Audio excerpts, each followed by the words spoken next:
on the Hour, sponsored by Progressive Insurance.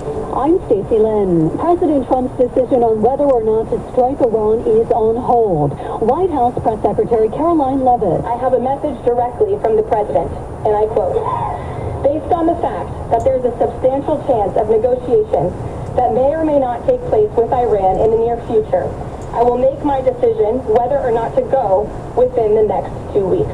Israeli Prime Minister Benjamin Netanyahu says all help is welcome in striking Iran's nuclear sites. He made those comments as he visited a hospital hit by an Iranian missile. They're targeting civilians because they're a criminal regime. They're the arch terrorists of the world.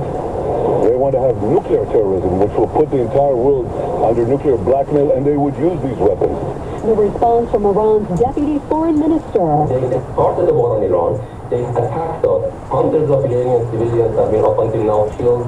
They threatened the head of the state. They killed our top commander, and even in the middle of the diplomacy. So will the U.S. get involved? This woman in New York thinks she knows the answer. He's going to go to war.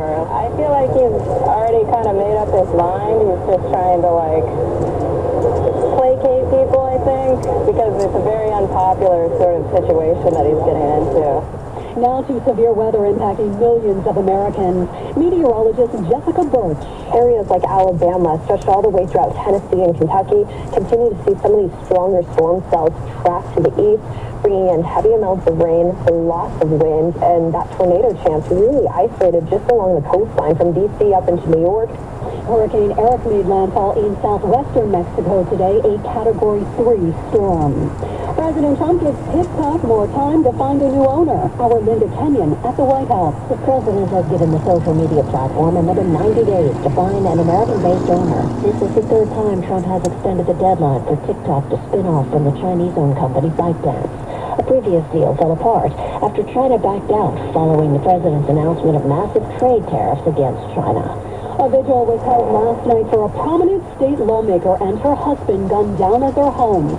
CBS's Jim Crisilda reports. There were tears as former Minnesota House Speaker Melissa Hortman and her husband Mark were remembered. Marie Haggerty spoke of Melissa Hortman's legacy. She stuck up for people's rights.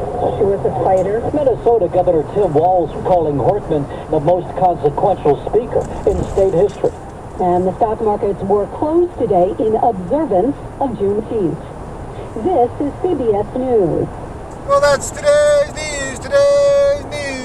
I didn't hear any good news, did you? I didn't think so. I guess it's all about perspective. The glass is half full. Well, as always, I want to thank you again for coming along with me on these Dash Cam News adventures. You know the drill. Peace, love, and all that hippie jazz. Bye-bye, everybody. It's 64 degrees in Castro Valley, California.